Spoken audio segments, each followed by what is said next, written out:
Olá pessoal, a gente vai começar aqui a segunda aula de programação 3, né?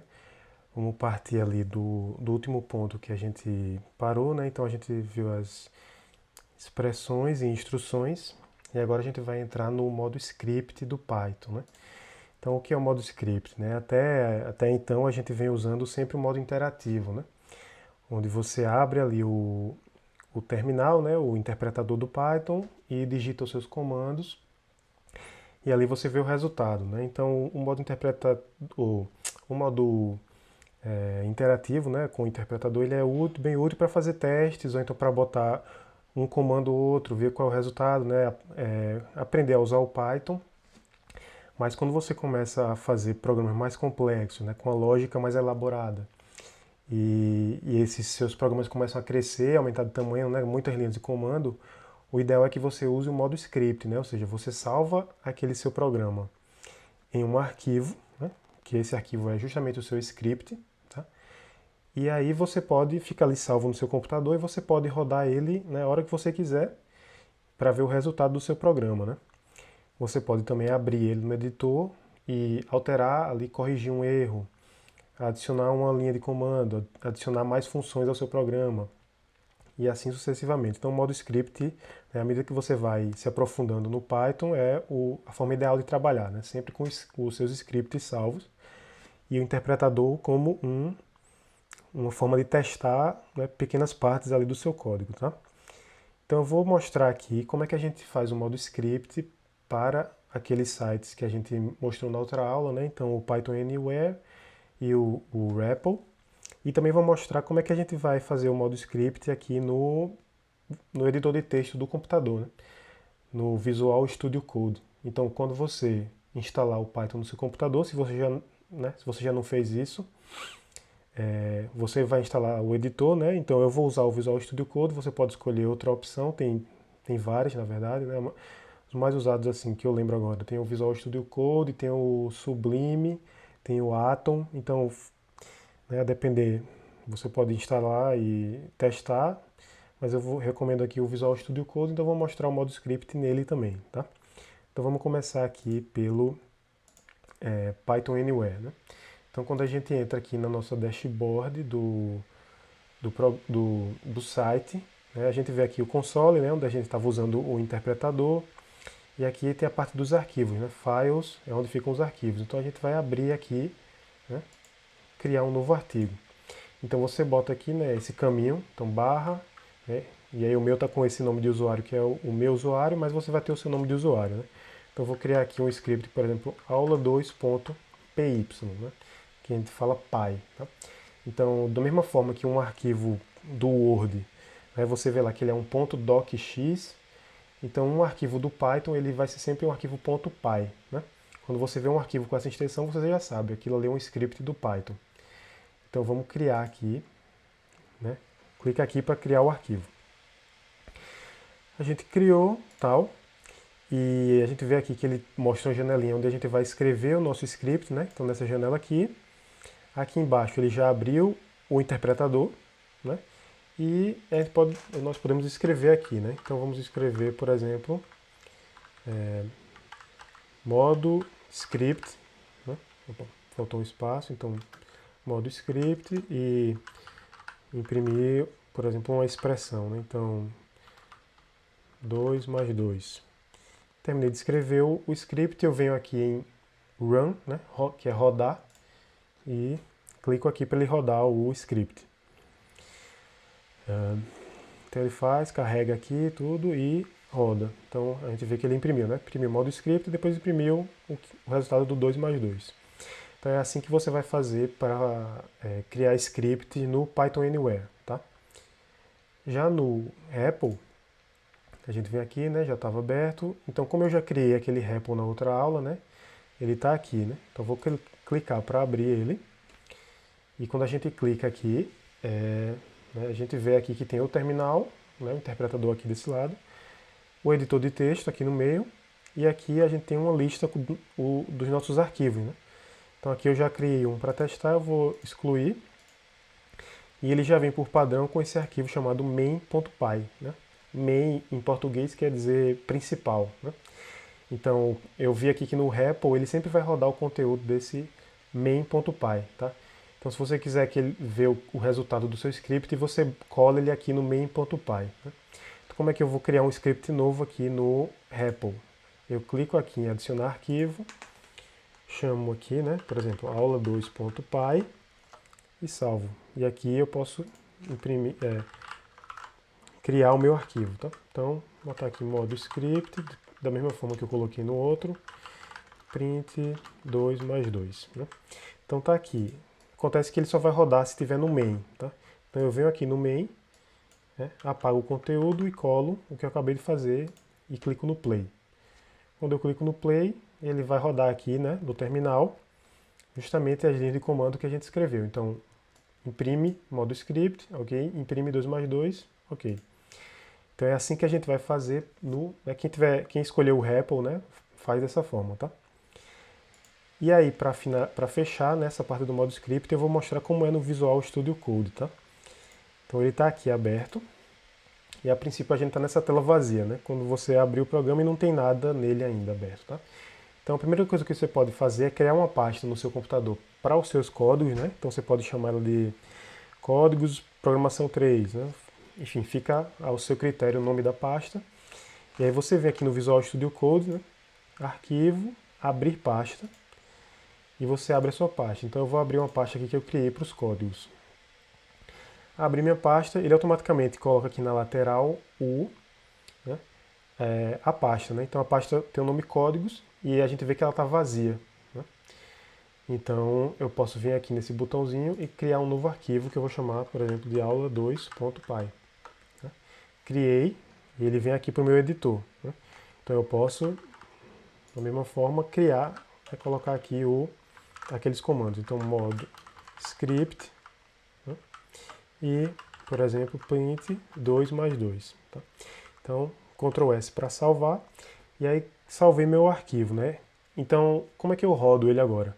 Eu poderia ir lá no meu terminal e rodar por lá, mas o próprio Visual Studio Code ele tem um terminal embutido. Você pode abrir um terminal embutido nele, né? Então, se você bota assim Ctrl e aquele botão de aspa que fica do lado do número 1 no teclado, ele abre aqui um terminal para você. Então ele já abriu o terminal na pasta que eu criei, certo? E aí se eu quiser rodar esse comando, eu venho aqui e coloco assim, Python aula2.py, ou seja, coloco o nome do programa, né, que é Python, interpretador Python, e coloco o nome do meu script, aula2.py. Então aperta Enter e ele vai rodar para mim, certo? Então imprimiu aqui modo script e imprimiu 2 mais 2, certo? Tudo correto, né? E aí é dessa forma que você vai usar o modo script para desenvolver em Python, né? Então, tanto ali nos sites quanto no seu computador, né? Pelo celular, se você instalar aqueles aplicativos, ele vai ter essa opção também, né? Você pode criar os seus scripts, vão ficar salvos ali na memória do celular, e aí você pode depois ir lá, recuperar eles e fazer suas alterações, certo?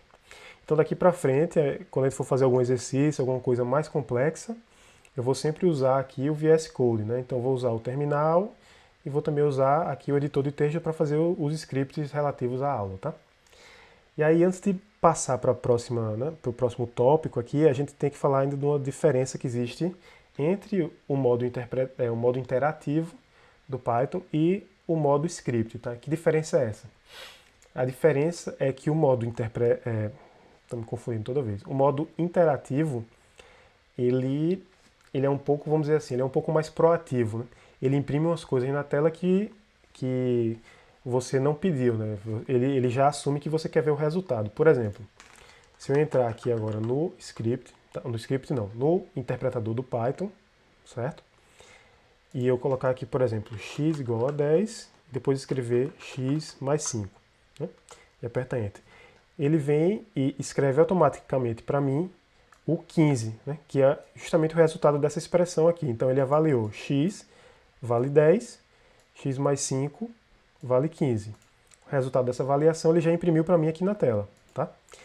Aí, se eu reescrever esses mesmos comandos aqui no nosso script, né, então vou botar assim, x igual a 10, x mais 5, salvei o meu script e agora vamos tentar rodar, certo?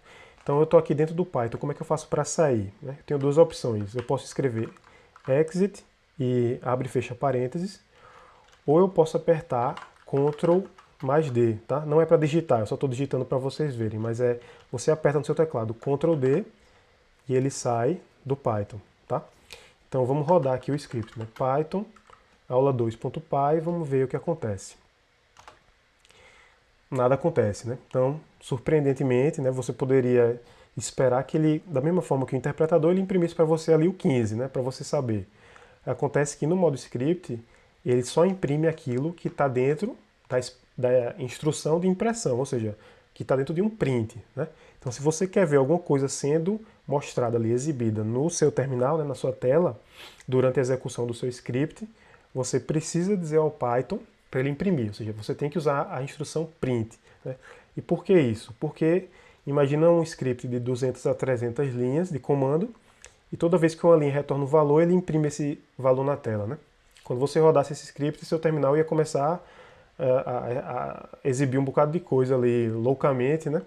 E isso poderia atrapalhar a sua, enfim, o seu fluxo ali de trabalho, por exemplo. Então, não faria muito sentido realmente ele imprimir tudo, né? O script sair imprimindo tudo na tela. Então, quando você quer testar e ver o resultado na hora, né? Aí tudo bem, você vai no interpretador, ele é quase, né? Funciona quase como uma calculadora, né? Como a gente viu ali no outro exercício, no exercício da última aula. E tudo que você colocar que tiver um valor, ele retorna para você. Agora no script, você tem que ativamente vir aqui no seu, né? No seu script e botar, por exemplo, print. Por quê? Porque eu quero ver o resultado dessa expressão na tela quando eu rodar meu script. Então eu venho aqui, salvei ali, né? Botei o meu print, salvei e vamos rodar novamente aqui o script. E agora ele imprime para mim o 15, certo? Então essa diferença é fundamental, né? Se você rodar seu script e ficar confuso porque ele não está mostrando nada para você, é porque você esqueceu de colocar os prints dentro do script. Agora, dentro do interpretador, não é necessário, né? Então se eu colocar x mais 5, desculpa, se eu definir o x e coloco x mais 5, ele mostra 15. Se eu botar print x mais 5, mostra 15 também, então fica até redundante, né? O importante é lembrar disso na hora de fazer os scripts, tá? E agora que a gente falou disso, né, vamos passar aqui para o próximo slide e ele faz aqui um exercíciozinho de fixação, né? Então, para verificar sua compreensão, digite as seguintes instruções no interpretador do Python e veja o que fazem. Então, 5, x igual a 5, x mais 1. Vamos colocar isso aqui no interpretador, tá? Então, voltando aqui para o VS Code, vou abrir o interpretador aqui no terminal. E aí, 5, x igual a 5, x mais 1. Então, quando eu coloquei o 5, ele retornou para mim o 5, né? Porque o 5 é uma expressão, ele avalia a expressão e retorna o valor. Depois eu coloquei o x igual a 5, uma instrução de atribuição, né, que não retorna nada. E depois eu botei outra expressão, x mais 1, que ele avaliou dá 6, e ele retornou o resultado para mim, 6. Então é isso que acontece, tá?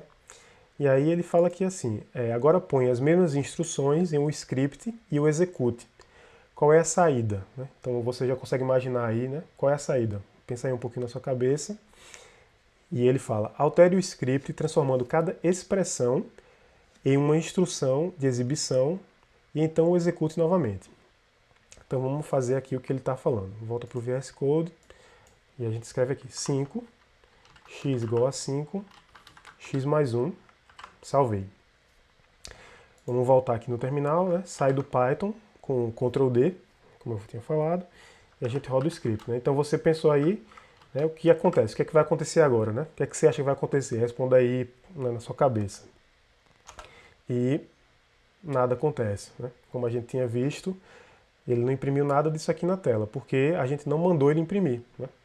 Então a gente precisa agora transformar cada expressão no print, né? Se a gente quiser ver, claro, se você não quiser ver, você não precisa botar, né? Mas como o exercício ele fala, transforme cada expressão em uma instrução de print, né? Então a gente está fazendo aqui. E aí agora a gente alterou aqui, vamos rodar novamente, e ele imprime 5 e 6, né? Da mesma forma que ele imprimiu aqui no interpretador, tá? Então essa é a diferença, né? Lembrar sempre que na hora de desenvolver no script você tem que mandar um print se você quiser ver o que está acontecendo, tá? Inclusive isso é muito útil para debugar, né? Debugar o seu script, tirar os bugs ali do seu script. Então você roda o script, não aparece o resultado que você quer, alguma coisa está errada. O que é que você faz nessa hora? Você começa, né, a encher de print ali no seu script nas partes que você acha que são mais críticas, onde pode estar acontecendo algum erro. E aí, com cada print, em cada pedaço ali do seu código, né, do seu script, você vai vendo, até esse ponto estava tudo certo. Passou desse print aqui, onde eu mandei ele imprimir esse resultado, alguma coisa estava errada. Então, você sabe que tem que alterar o código naquela região ali. Então, isso é para isso que serve também o print, tá? Vamos continuar aqui. Então, agora que a gente já viu como usar o modo script, né? Então, os próximos exercícios, a gente vai criando scripts até para praticar, né? Ganhar uma familiaridade maior com essa, né?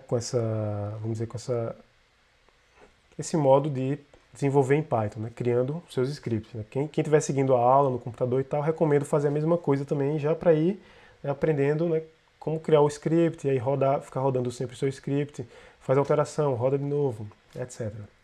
Então vamos seguir aqui. Né? Próximo tópico aqui na introdução ao Python são as ordens das operações, né? Ou melhor, a ordem das operações. Tá?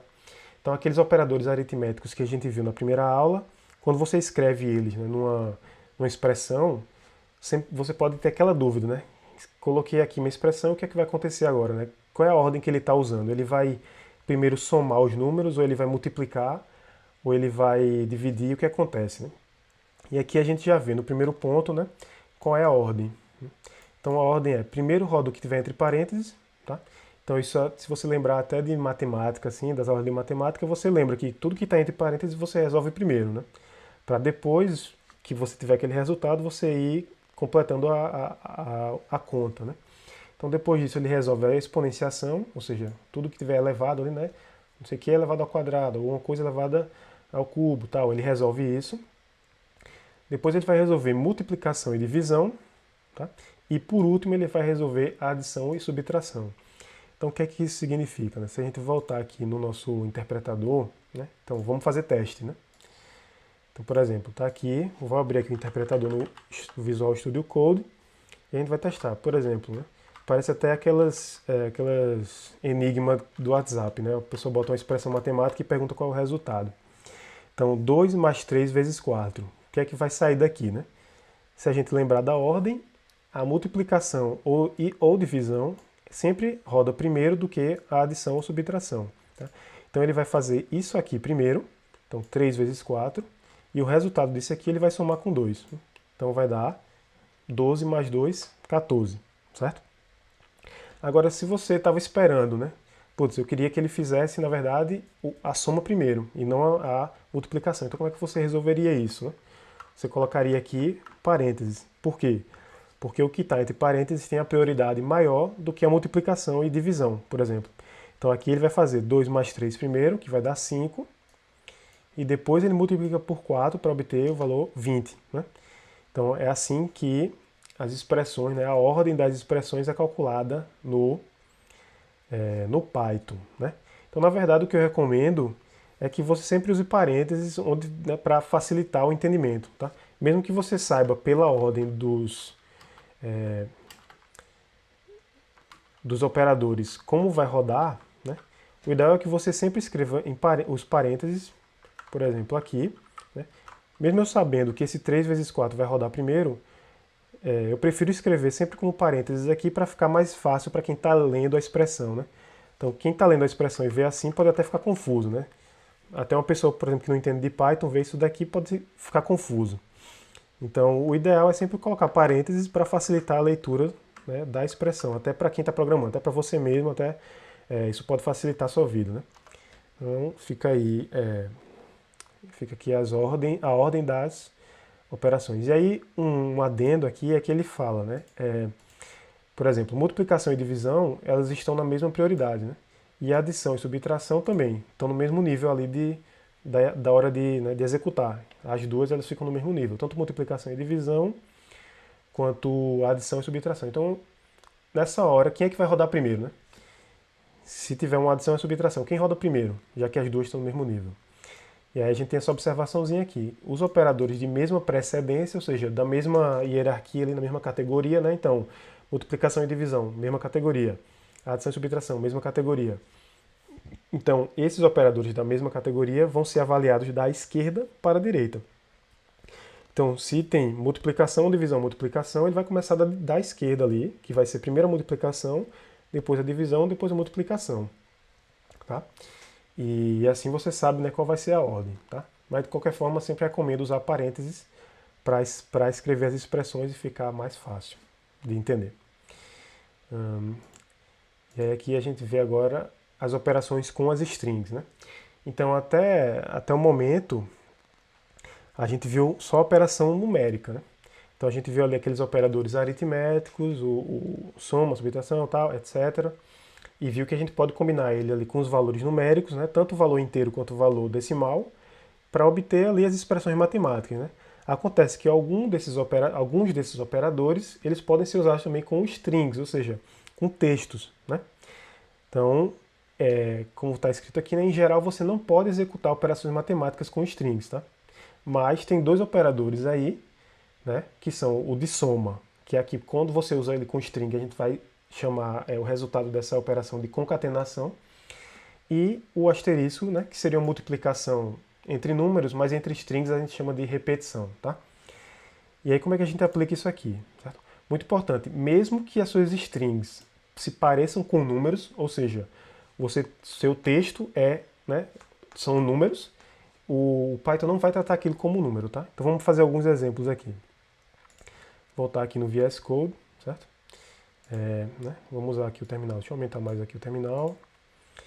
E aí, por exemplo, eu tenho aqui essa minha string, que ela parece um número. Né? Afinal de contas, aqui tá escrito aqui 23. Né? As aspas indicam que é um string, mas você vê ela e é um número. Aí você pensa, então se eu fizer isso aqui, ele vai fazer a conta para mim. Mas na verdade não vai, né? Por quê? Porque isso aqui não é número, tá? Isso aqui é texto. Então, isso aqui é o texto do número 23, isso aqui é o texto do número 2. Não é um valor numérico. Isso aqui é um valor numérico. Né? Mas assim que você bota as aspas, você transforma aquilo num string. Então virou texto, virou um valor de texto. Tá? Então você não consegue fazer operação com strings. Né? Se eu botar aqui, por exemplo, o fal sobre penedo, né? Usando aqui o operador de divisão, o que ele vai me dar? Erro de tipo, o operando, esse operador de divisão, ele não pode ser usado com string e string, ou seja, um string de um lado e um string do outro, como foi aqui, né? Um string, operador, outro string. Então, não é suportada essa operação. Tá? E aí, as exceções, como a gente viu, né? Tem o mais e tem o asterisco. Então, se a gente colocar o mais, o que vai acontecer, né? Então, por exemplo, aqui, mais, coloquei uma string somando com a outra. O que acontece? Ele concatena, tá? E se a gente observar, ele exibiu com aspas simples. O que isso significa? Que tanto faz você usar aspas duplas ou aspas simples, certo? Para o Python é a mesma coisa. É só uma questão aí de preferência, certo? Então, quando a gente soma duas strings, o que acontece? Elas são concatenadas em uma string só, né? Então eu posso até atribuir isso aqui, por exemplo, a uma variável. Então a variável é string concatenada recebe essa soma de strings. Então se eu pegar aqui e colocar ela para avaliar, ele me retorna esse valor, tá? E o outro operador que a gente pode usar com a string é o de multiplicação, né? Então aí vai ser uma multiplicação entre uma string e um número, tá? Então, por exemplo, ABC multiplicado por 3. O que é que acontece? Ele faz ele concatena aqui 3 vezes essa string. Então, ABC concatena com ABC, concatena com ABC. Ou seja, é como se ele fizesse assim, ABC mais ABC mais ABC. Né? Ele faz a concatenação aí tripla. Né? Se eu colocar 4 vezes, concatena 4 vezes, e assim sucessivamente. Né? Então, se você quiser repetir o valor de uma string, você pode fazer isso. Importante lembrar que isso não funciona com duas strings, né? Na verdade, não faz sentido. Então, ABCDF. O que acontece se eu multiplicar duas strings? Nada acontece. Né? eu não posso multiplicar duas strings, certo? Então fica aqui, né, esse resultado de operações com strings. Você pode somar duas strings para concatenar, juntar as duas, ou você pode multiplicar uma string por um número para repetir aquela string uma quantidade de vezes que você queira. Tá? Continuando, falar um pouco aqui dos comentários. Tá? Então, o que é um comentário, né, num programa? Assim, claro que se você já pagou C, você sabe muito bem o que é um comentário. Né? C não, programação 1 e 2, você já sabe o que é um comentário. Né? Mas qual é a diferença aqui? Como é que a gente usa um comentário em Python? Né? Então, o comentário é aquilo. Quando seu programa vai começando a crescer, né, vai começando a ficar muito grande, muito complexo, você começa a fazer ali várias operações. Né, você bota um bloco aqui de repetição, um bloco ali condicional, tudo mais, você começa a fazer uma lógica mais complexa, o seu código ele vai ficar cada vez mais difícil de ler e avaliar, certo? Então, chega um momento que você precisa ali, de alguma forma, anotar, né? Anotar naquele código o que é que ele está fazendo, né? Senão vai começar a ficar muito difícil para quem está trabalhando no código entender o que é que acontece, né? Então, o comentário é isso, é uma nota, né? Uma anotação que você faz ali no seu código que explica o que o programa está fazendo, mas não interfere de forma alguma no programa, né? É só uma anotação para quem está lendo ali, mas quando você roda o programa, aquela anotação não faz diferença nenhuma, tá? E aí, o comentário em Python começa com o símbolo, né, jogo da velha, tá? Então, sempre que você coloca esse símbolozinho jogo da velha, tudo que você botar depois desse símbolo vai ser ignorado, né? Então, aqui, tudo do jogo da velha ao fim da linha é ignorado pelo interpretador. Ou seja, quando você rodar um script que ele vê um jogo da velha, ele vai ignorar, tá? Detalhe, esse jogo da velha tem que estar fora de um string, né? Se for um jogo da velha dentro de um string, ele vai tratar como um caractere ali no seu texto da sua string, tá? Mas um jogo da velha fora de um string, ele é tratado como um comentário, certo? E aqui, né, acho que esse daqui poderia ter vindo antes, então esse aqui, ele fala assim, o comentário pode ficar sozinho em uma linha ou ao final de uma linha de comando, ou seja, você tem duas formas de escrever seu comentário, tá? Vou voltar aqui no Visual Studio Code, por exemplo, e eu vou escrever um comentário aqui, né? Então eu boto a minha jogo da velha e escrevo assim, por exemplo, script da segunda aula. Então isso aqui vai ser completamente ignorado pelo interpretador quando eu mandar rodar o script, né? Vou mandar rodar aqui. Então Python rodou normalmente, né? Essa linha aqui não fez a menor diferença pra gente, tá? Eu posso até colocar um comentário dentro do interpretador, né? Então coloquei aqui o comentário, mando rodar e nada acontece, né? Ele fica esperando aqui que você bote mais coisa, né, no seu comentário. Então, por exemplo, poderia fazer assim, né? Script, segunda aula, finalizei o comentário, né? Nada acontece. Você vê que ele não reclama, não dá erro, nem mostra nada, tá? Então, o comentário ele é ignorado, né? Da mesma forma, eu poderia colocar um comentário aqui no final da linha, tá? Então, por exemplo, imprimir x mais 1, certo? Então, coloquei aqui esse comentário, também não vai ter nenhuma influência na execução do código, tá? Rodou normalmente. Se eu botar um jogo da velha, por exemplo, aqui no começo da linha, você vê que ela já ficou apagadinha, né? Isso quer dizer o quê? Isso quer dizer que ela não vai mais ser rodada. Ela agora virou um comentário, ou seja, tudo que veio depois dela vai ser ignorado. Se a gente rodar aqui o nosso script novamente, a gente vai ver que essa linha vai ser ignorada, certo? Então ele só imprimiu o 6. Né? Então é assim que você usa os comentários no Python, né? É importante, né? Aqui é uma recomendação, né? Não necessariamente tem a ver com o funcionamento do seu script, né? Mas é importante você evitar comentários redundantes, né? Ou seja, comentário que só fala o que já está bem claro ali pelo próprio comando, né? Então, por exemplo, eu escrevi um comentário redundante aqui, né? Se a gente olhar, aqui está a minha linha, print x mais 1, e aqui o meu comentário está assim, imprimir x mais 1. Né?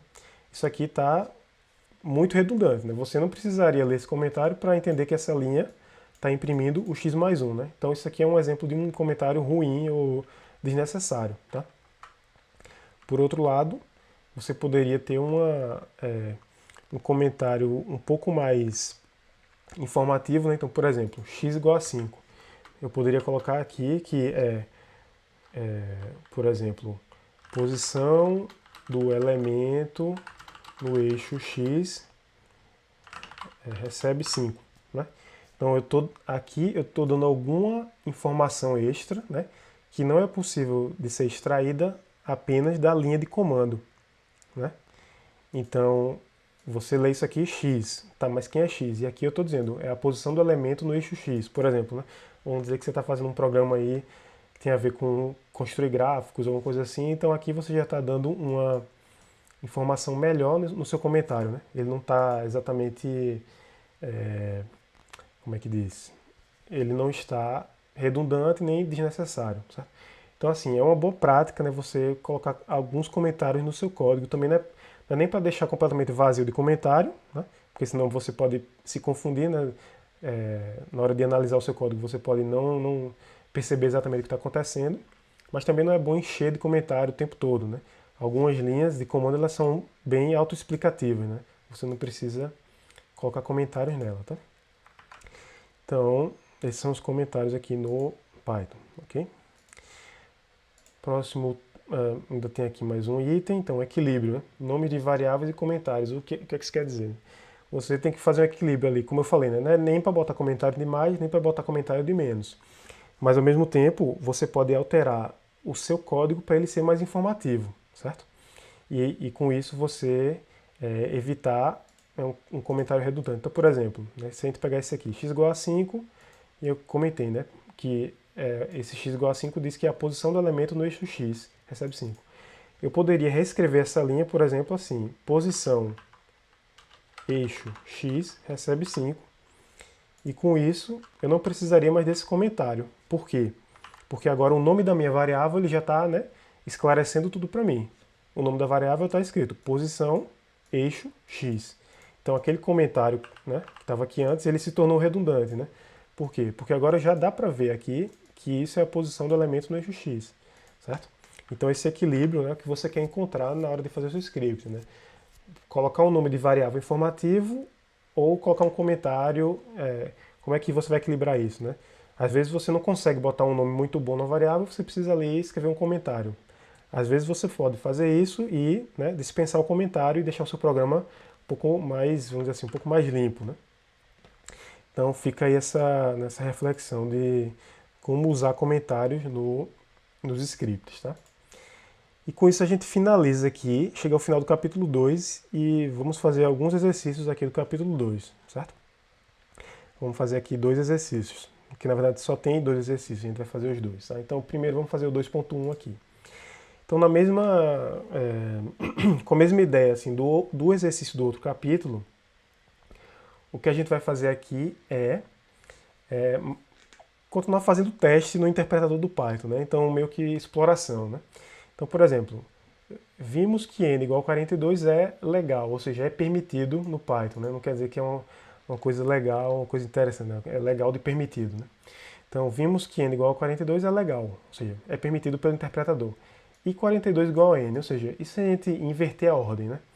Botar primeiro o valor e depois do símbolo de igual, botar a variável. Será que funciona da mesma coisa, né? Se a gente pensar de uma forma matemática, é igual, né? Se eu escrevo que n igual a 42 ou 42 igual a n, eu estou passando a mesma ideia. Mas será que o Python vê dessa mesma forma, né, o interpretador? Então vamos voltar aqui, vamos entrar no interpretador e vamos ver, né? Então n igual a 42, tudo certo. Se eu digitar o n aqui, ele retorna um valor para mim. Agora 42 igual a n. O que acontece? Erro de sintaxe. Não pode atribuir a literal, né? Literal é valor, né? Ele está se referindo a um valor. Então você não pode atribuir nada a um valor, porque o valor em si ele já é, né? Ele não armazena nada, ele já é o valor, ele já é informação. Não tem como você atribuir a ele nada, certo? Então, sempre que você quiser atribuir um valor para uma variável, vem a variável primeiro, né, como a gente já viu na primeira aula, e depois vem o valor, certo? Próximo exercício, ou melhor, próxima letra aqui, né? Próxima parte aqui do exercício. ou x igual a y igual a 1, ou seja, continuando aqui, né? Então, será que x igual a y igual a 1 é permitido? É legal? Vamos testar. Vou colocar aqui x igual a y igual a 1. Bom, não obtivemos nenhum erro, certo? Isso é um bom sinal, né? Agora a gente vai ver o que aconteceu, né? O que aconteceu? Quem é x? X é 1. E quem é y? Y é 1. Então, o que aconteceu aqui é que a gente pode, né? Se a gente quiser atribuir o mesmo valor para duas ou mais variáveis diferentes, a gente pode usar essa notação aqui reduzida, né? Então, ao invés de escrever assim, x igual a 1, y igual a 1, y igual a 1, então eu posso reduzir, né? Ao invés de escrever duas linhas de comando, eu posso escrever assim, x igual a y igual a 1. E eu vou atribuir aos dois o mesmo valor. Eu poderia até estender isso aqui. Então, x igual a y igual a z igual a 6. Certo? Então, x recebe 6, y recebe 6, z recebe 6. Então, isso é uma forma prática de você atribuir o mesmo valor para várias variáveis ao mesmo tempo. Certo? Próximo exercício. Em algumas linguagens, cada instrução termina em um ponto e vírgula, né? E aí, isso acontece, por exemplo, com C, né? É uma coisa que, né, é muito importante sempre você lembrar, né? Bota o ponto e vírgula no final da linha, senão não compila, né? Vai dar erro de compilação. O que acontece se você puser um ponto e vírgula no fim de uma instrução no Python? Então, boa pergunta, né? Vamos ver. Vamos aqui no interpretador e vamos usar essa mesma instrução aqui, certo? X igual a y igual a z igual a 6 e botar outro valor aqui, né? 10. E ponto e vírgula no final. Não reclamou e funcionou, deu tudo certo. Então, o ponto e vírgula para o Python não faz a menor diferença, né? Você pode botar ou não, mas em geral não se coloca, né? Porque não é necessário, não é um requisito para que o programa funcione. Tá? E aí qual é a função desse ponto e vírgula? A função do ponto e vírgula é você escrever mais de um comando na mesma linha. Tá? Então, por exemplo, posso colocar aqui assim agora, print x mais y mais z. Então esse resultado aqui deveria imprimir na tela 30, né? Já que eu estou atribuindo aos 3 aqui o valor 10, então se eu imprimir a soma dos 3 aqui na tela, ele deveria imprimir 30. Então, vamos rodar aqui e ver o que acontece. Imprimiu. Né? Se eu alterar essa instrução, vamos dizer assim, dupla, né? Encadeada aqui, duas instruções na mesma linha, e agora alterei para 15. Então ele vai ter que atribuir 15 ao x, y e z, e imprimir a soma dos 3, que deve dar 45. Então, vamos rodar. Então aqui a gente vê que o ponto e vírgula para o Python, ele é uma forma de você, ao invés de escrever várias linhas de comando, colocar várias linhas ali, ou melhor, vários comandos, né, várias instruções na mesma linha. Tá? Em geral, isso não é muito recomendado porque o seu programa vai ficando cada vez mais difícil de ler. Né? Ninguém espera que um programa Python tenha um monte de comando numa mesma linha só, separado por ponto e vírgula. Certo? Isso aí não diria que é uma boa prática. Tá? Então, então é isso. Vamos para o próximo exercício aqui. Vou voltar aqui para a apresentação. E a gente tem aqui agora, e se eu puser um ponto no fim de uma instrução, né? Então, acabei meu programa, botei um ponto final ali para dizer que acabei, né? Vamos ver o que acontece nesse caso. Então, por exemplo, pegar essa instrução aqui e botar um ponto aqui. Bom, a gente encontrou uma exceção aqui, por quê? Porque quando a gente bota um ponto no fim de um número, ele vai tratar aquele número como um decimal, certo? Então, se você estiver dando uma atribuição de número e botar um ponto no final, ele vai tratar aquele número como um decimal, tá? No entanto, se a gente colocar, por exemplo, uma atribuição de string aqui, então, por exemplo, né? X recebe a string ufal, botei um ponto final aqui, o que vai acontecer? Erro de sintaxe, né? Ou seja, escrita errada. Você não pode botar um ponto aqui à toa no final de uma instrução assim com a string. Mesma forma, se eu quiser escrever um print aqui, então print x. Aliás, deixa eu colocar a expressão correta aqui agora, né? A instrução correta. Agora eu vou escrever assim, print x, ponto final aqui. Erro de sintaxe. Então, não se coloca ponto no final das linhas de comando do Python. Tá? Próximo exercício. Em notação matemática é possível multiplicar x e y dessa forma, né? X e y. Então você, né, faz muito isso quando você está estudando matemática, né? Você tem duas variáveis e você coloca as duas juntas assim sem botar nenhum sinal de multiplicação e você sabe que elas estão sendo multiplicadas, né? O que acontece se você tentar fazer isso, tentar fazer o mesmo no Python? Então vamos voltar aqui no VS Code e fazer, né? Então, por exemplo, x recebe 5, y recebe 8. Então eu quero multiplicar os dois, né, para receber ali o resultado de 40, né? Então eu multipliquei normal, tudo certo. Agora vamos tentar multiplicar na forma matemática, né? Botar os dois juntos. O que acontece? Erro de nome. O nome xy não está definido. O que isso significa? Que ele tratou isso aqui como o nome de uma variável, né? Então ele está procurando a variável xy, com esse nome aqui, e não encontrou. Então deu erro, ele não está interpretando isso como multiplicação, né? Então se eu botar aqui agora assim que xy recebe errou, então a gente coloca aqui assim, xy errou, certo? Então quando você junta duas variáveis assim dessa forma, né, pensando que vai multiplicar, não vai, você está criando um novo nome de variável, tá? E aí a gente vai aqui para o próximo exercício, né? Próxima questão aqui do exercício 2.1. Aliás, não, me confundi, né? Então acabou aqui o exercício 2.1. Então vamos agora para o exercício 2.2, tá? Então esse exercício 2.2 ele fala assim, pratique o uso do interpretador como uma calculadora. Então é a mesma coisa que a gente fez no exercício 1.2, né? Usar o interpretador como uma calculadora, tá? Então vamos ver aqui o primeiro item. O volume de uma esfera com raio R, né? Então voltando aqui quase para uma questão de física, né? É 4 terços de π vezes R, 4 terços vezes π vezes R elevado ao cubo. Então, qual é o volume de uma esfera com raio 5? Tá? Então, vamos lá. A gente pode vir aqui né? Vamos vir aqui no terminal, tá? No terminal não, desculpa, no VS Code. E vamos fazer aqui um novo script, né? Para responder essa questão. Tá? Vou colocar assim, exercício 2.1, parte 1. Tá? Então a gente tem aqui o exercício 2.1, parte 1. Né? Deixa eu sair aqui do interpretador, diminuir um pouquinho aqui o terminal, e ele fala, né, que primeiro ele diz assim, ele fala a forma do volume e ele diz que ele tem uma esfera de raio 5. Então, por exemplo, eu posso criar já aqui minha variável raio, que vai guardar para mim o valor do raio. Né? Então eu posso até chamar de R, como está escrito na fórmula. Tá?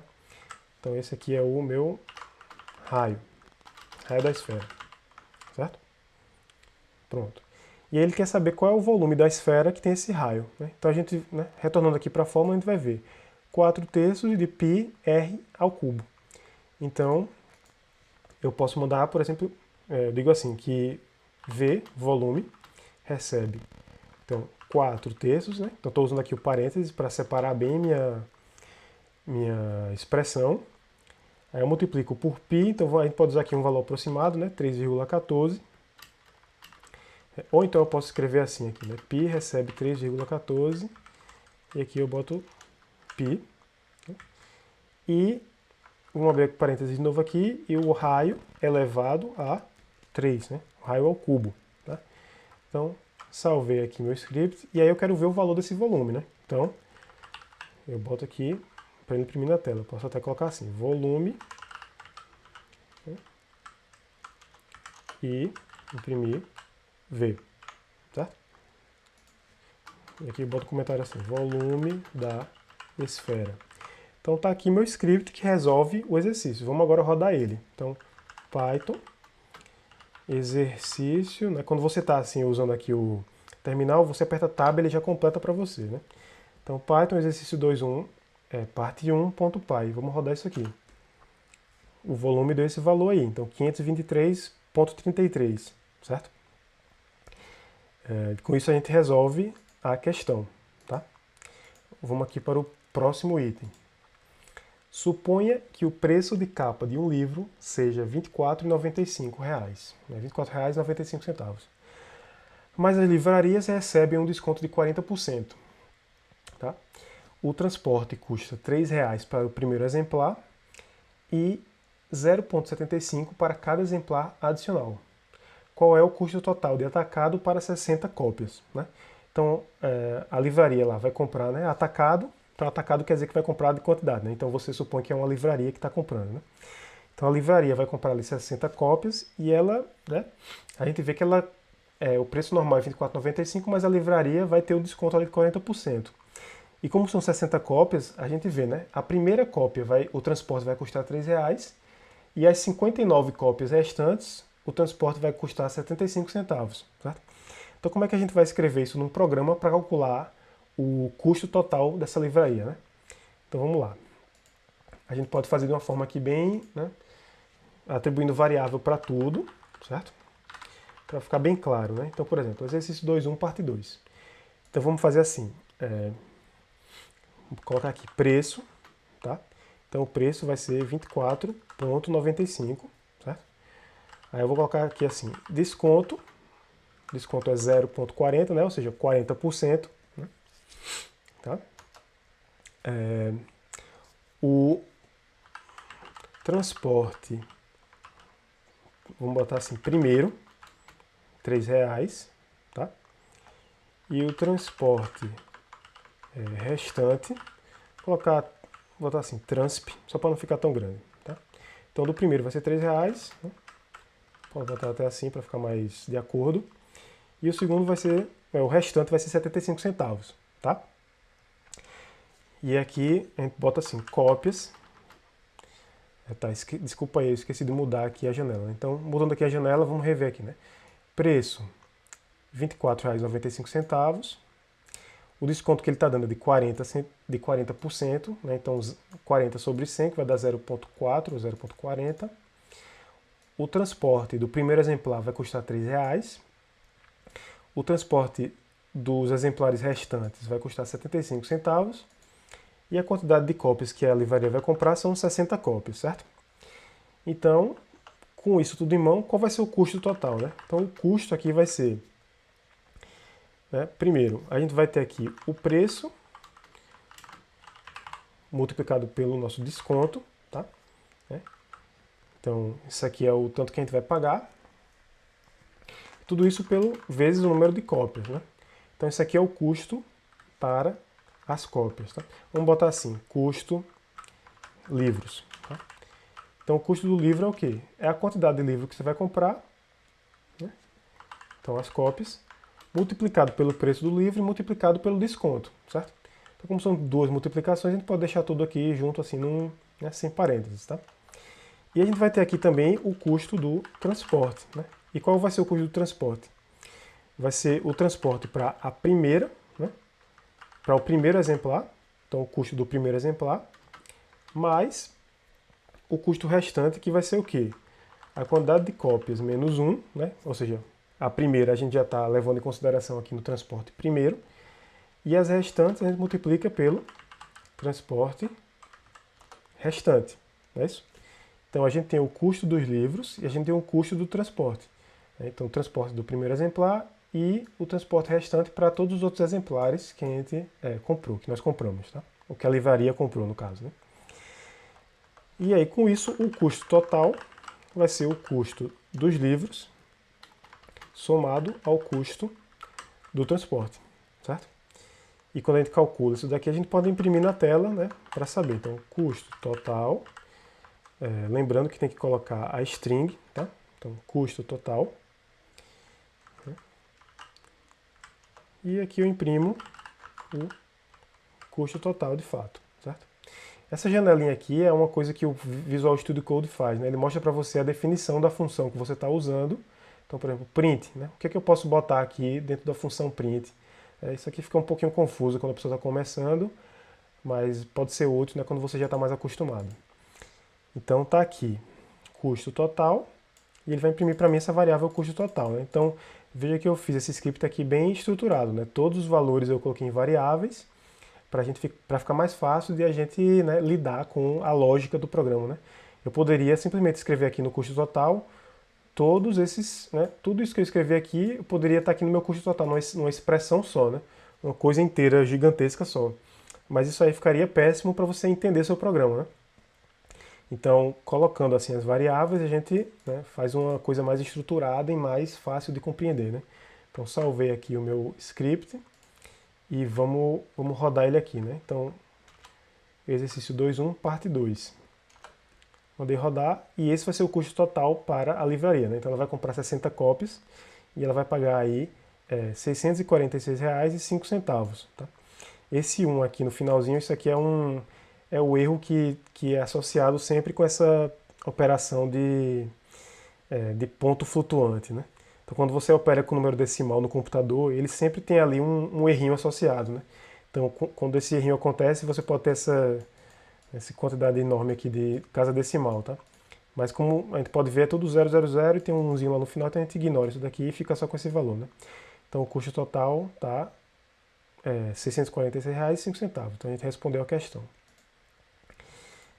Vamos ver se tem mais um item aqui. E aí ele fala assim: se eu sair da minha casa às 6h52 e correr 1 km a um certo passo, né, que vai ser um passo aí de 8 minutos e 15 segundos por quilômetro, então 3 km a um passo mais rápido de 7 minutos e 12 segundos por quilômetro. Então ele correu um trecho a 8 minutos e 15 segundos, depois ele correu um trecho maior de 3 km a 7 minutos e 12 segundos, e por último, né, mais 1 km no mesmo passo usado em primeiro lugar, ou seja, 8 minutos e 15 segundos. Que horas chego em casa para o café da manhã? Certo? Ou seja, ele vai correr, né, um total de 5 km, dos quais 2 km ele correu a 8 minutos e 15 segundos por quilômetro, e os outros 3 restantes ele correu a 7 minutos e 12 segundos por quilômetro, tá? Então ele quer saber quanto tempo total aí vai passar depois dessa corrida, né? E aí que horas ele vai voltar para casa, né? Então saiu de 6h52 da manhã e ele vai voltar que hora para tomar ali o café dele, né? Então vamos fazer essa questão aqui, tá? Criar um novo script aqui, deixa eu fechar esses que estão abertos e vou criar um novo. Então exercício 3.1, desculpa, 2.1, parte 3, né? Ponto .py. Então a gente tem ali os dois passos, tá? Então vamos colocar assim, passo 1, né? Vou botar assim, minutos, tá? Que é 8 minutos, tá? E o passo 1, segundos, que vai ser, sim, tá aqui, né? Deixa eu voltar aqui para ver, 15, então 15 segundos, tá? E aí vamos criar agora aqui o passo 2, minutos, que vai ser 7, passo 2. E o passo 2, segundos, que vai ser 12, tá? Então eu estou tratando os que tem minuto, né, como minuto e os que tem segundo como segundo, tá? Então, para a gente não confundir aqui, certo? E aí, quando a gente está misturando as duas unidades de tempo, minuto e segundo, né, isso pode ficar um pouquinho confuso, tá? O ideal é você sempre trabalhar na mesma unidade, ou seja, tudo em minuto ou tudo em segundo. Então o que eu vou fazer aqui? Botar assim, passo 1, total, não, botar assim, passo 1, fica mais fácil para a gente trabalhar em segundos, né? Porque se eu for trabalhar em minutos, a gente vai ter que dividir o número por 60 e vai ficar uma coisa quebrada. Então, melhor a gente trabalhar tudo com os números inteiros, depois a gente, né, se precisar, faz uma operação que vai dar o decimal, né? Então, vou botar assim, passo 1, segundo, total, tá? Que vai ser o quê? Vai ser o passo 1 em minutos, multiplicado por 60, para a gente obter os segundos, não é isso? Somado com o passo 1, segundos, tá? Então eu estou usando aqui Ctrl+C, Ctrl+V para agilizar, certo? E aí eu duplico essa linha aqui, né? E só muda aqui para o 2, né? Para a gente calcular também o passo 2, tá? Então com isso a gente vai ter aqui o passo em segundos, né? Então quantos segundos ele está levando por quilômetro naquela corrida do passo inicial, né? E quantos segundos ele vai levar por quilômetro naquela corrida do segundo passo que ele usa, né? Quando ele corre 3 km com o passo um pouquinho mais rápido, não é isso? Então, quando a gente tiver esses dois elementos aqui, o que a gente vai fazer?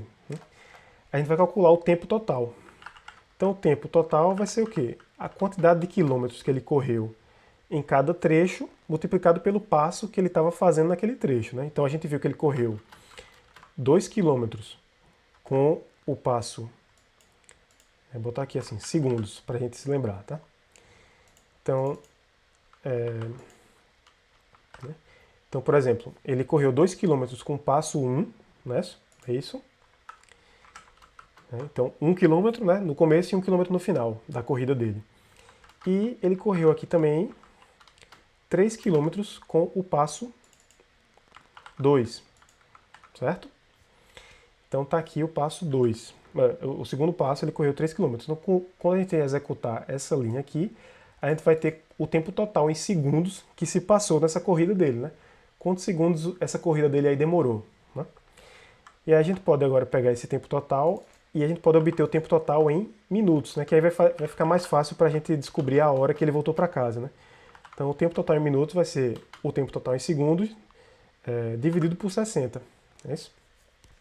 Então, quando a gente dividir o número de segundos por 60, a gente obtém o número de minutos. Tá?